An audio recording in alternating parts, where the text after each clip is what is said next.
Қошқар достым, сен осы келе жатқан жаңа жыл қандай жыл екенін білесің бе? Білмеймін теке.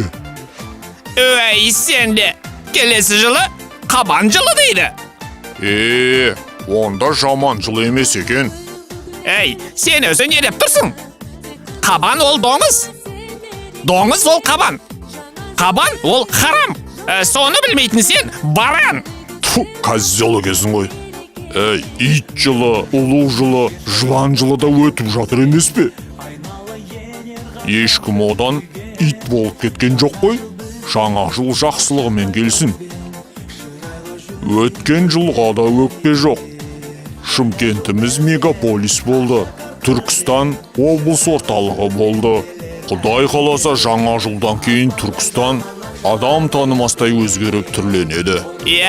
Оның да дұрыс екен Қошқар. Қабан жылы болса, қабан болсын. Ел жұртымыз аман болсын. Қора толы шөп болсын. Жақсылығымыз көп болсын. Жаңа жыл тек жақсылық әкелсін.